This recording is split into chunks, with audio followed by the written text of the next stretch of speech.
Good morning students. हम उच्च पादपों में प्रकाश संश्लेषण के बारे में पढ़ रहे हैं।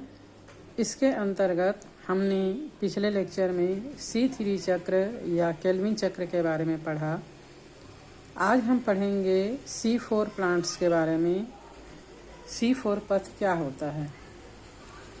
तो जैसे कि केल्विन साइकिल में हमने देखा था कि प्रकाश संश्लेषण के प्रक्रिया के दौरान जब कार्बोहाइड्रेट का निर्माण होता है तब यह कार्बोहाइड्रेट एक पथ में नहीं होता बल्कि कई चरणों में कई एंजाइमों की उपस्थिति के द्वारा होता है। और उसमें बनने वाला जो पहला उत्पाद होता है वो 3 कार्बन परमाणु वाला तत्व होता है, इसलिए उसे C3 चक्र कहा गया। केल्विन ने उसका खोज किया था, इसलिए उसको केल्विन चक्र भी कहते हैं। तो इसी प्रकार हैच एवं स्लैक ने C4 चक्र का खोज किया, इसलिए इस पथ को हैच एवं स्लैक चक्र भी कहा जाता है। और इस प्रकार के पौधों में जिनमें यह पाया जाता है, प्रकाश संश्लेषण के दौरान कार्बोहाइड्रेट का जब निर्माण होता है तब सबसे पहला उत्पाद 4 कार्बन युक्त परमाणु ऑक्सिलो एसिटिक एसिड OAA का निर्माण होता है, इसीलिए इस पथ को C4 चक्र कहा जाता है। इस चक्र का प्रथम स्थायी उत्पाद एक 4 कार्बन परमाणु ऑक्सिलो एसिटिक एसिड जो कि डाइकार्बोक्सिलिक अम्ल होता है बनता है। इस कारण इस चक्र को C4 चक्र या पथ कहा जाता है। ये जो है ज़्यादातर शुष्क उष्णकटिबंधीय क्षेत्र में उगने वाले पौधों में पाया जाता है। और जैसे कि बताया हैच एवं स्लैक ने इसकी खोज किया था, इसलिए इसको हैच एवं स्लैक चक्र भी कहा जाता है। ये चक्र ज़्यादातर एक बीजपत्री पादपों में जैसे कि एमरेंथस, यूफोर्बिया और बहुत सारे खरपतवार, वीट्स, इनमें पाया जाता है। C4 पथ पाए जाने वाले पौधों को C4 पौधे कहा जाता है। C4 पौधों की पत्तियों में 2 प्रकार की प्रकाश संश्लेषी कोशिकाएं होती हैं, जिनको क्रमशः मध्योतक यानी मेसोफिल सेल और पूल आच्छादित बंडल शीत कोशिकाएं कहते हैं।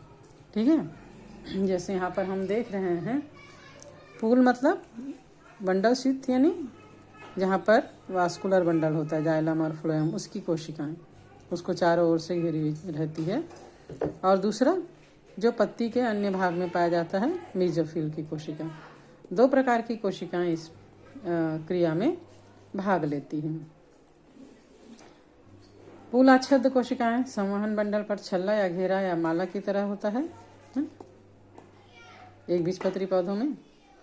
जर्मन भाषा में इसे रीथ या क्रेंज कहा जाता है ये जो बंडल शीत की कोशिकाएं हैं। इसीलिए इस प्रकार का जो क्रिया है उसको क्रेंज एनाटॉमी भी कहा जाता है। पत्तियों में इस प्रकार की जो शारीरिकी होती है, संरचना होती है, उसको क्रेंज एनाटॉमी कहा जाता है। क्रेंज प्रकार का शारीरिकी। C4 पौधों की पत्तियों में पाए जाने वाला जो क्लोरोफिल होता है वो 2 प्रकार का होता है। एक तो पर्ण मध्योतक कोशिका में पाए जाने वाला क्लोरोफिल लवक जो है वो छोटा और सुव्यवस्थित ग्रेना युक्त होता है, इसमें ग्रेना पाया जाता है इसमें है ना। जबकि पूल आच्छादित यानी ये जो बंडल शीत की कोशिकाएं होती है, इसमें पाए जाने वाले क्लोरोफिल आकार में बड़े होते हैं और इसमें ग्रेना नहीं होता। ग्रेना मीन्स थाइलेकाइड की इकाई, और थाइलेकाइड जो है केवल स्ट्रोमा पट्टिकाओं के रूप में ही पाया जाता है। पूल आच्छादित कोशिकाओं में प्रकाश तंत्र PS सेकंड नहीं होता। C4 पौधों में प्रकाशिक अभिक्रियाएं पर्ण मध्योतक कोशिकाओं में संपन्न होती है, जबकि CO2 का स्वांगीकरण बंडल शीत यानी पूल आच्छादित कोशिकाओं में संपन्न होता है। ठीक है, तो इस प्रकार ये मेसोफिल की और बंडल शीत की कोशिकाओं दोनों में मिलके होता है।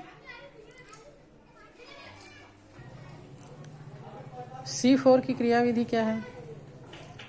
इस चक्र में वायुमंडल में जो कार्बन डाइऑक्साइड होता है वो रंध्र या स्टोमेटा के द्वारा पर्ण मध्योतक की कोशिकाओं में प्रवेश करती है इसके कोशिका द्रव्य में। यहाँ पर 3 कार्बन युक्त फास्फोइनॉल पायरुविक अम्ल, जो कि यहाँ पर एक चक्र चलते रहता है, उसमें पहले से उपस्थित होता है। ठीक है, 3 कार्बन युक्त परमाणु फास्फोइनॉल पायरुविक अम्ल पहले से होता है। ये इसके द्वारा कार्बन डाइऑक्साइड ग्रहण किया जाता है और फिर ये अभिक्रिया जो है फास्फोइनॉल पायरुवेट कार्बोक्सिलेज एंजाइम के द्वारा उत्प्रेरित होता है। ये प्रक्रिया कार्बन डाइऑक्साइड स्थिरीकरण या कार्बोक्सिलेशन कहलाता है। देन ऑक्सिलो एस्टिक एसिड के अपचयन, इसके बाद क्या बनता है? Oxalo acetic acid. तो ये जो है वो 4 कार्बन वाला परमाणु है, ऑक्सिलो एस्टिक एसिड, इसीलिए इस चक्र को C4 चक्र कहते हैं। अब इस ऑक्सिलो एस्टिक एसिड का अपचयन होता है और अपचयन के बाद बनता है मैलिक एसिड। मैलिक एसिड इस चक्र में NADPH2 का ऑक्सीकरण होता है।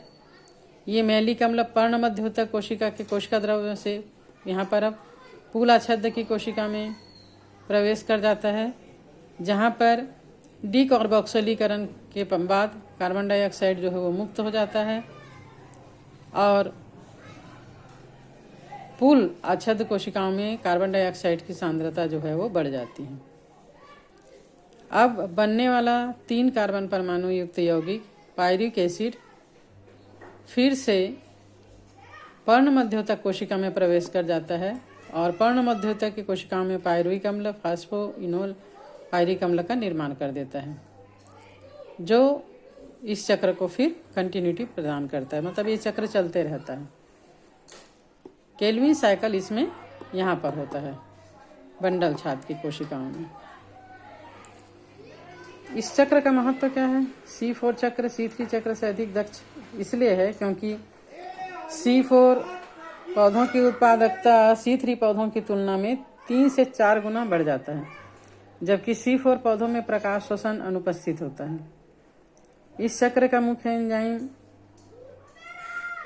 PEPCO CO2 की कम सांद्रता पर ही क्रियाशील होता है और ये चक्र उच्च तापमान 30 से 45 डिग्री सेंटीग्रेड पर भी क्रियाशील रहता है। तो आज के लिए इतना है।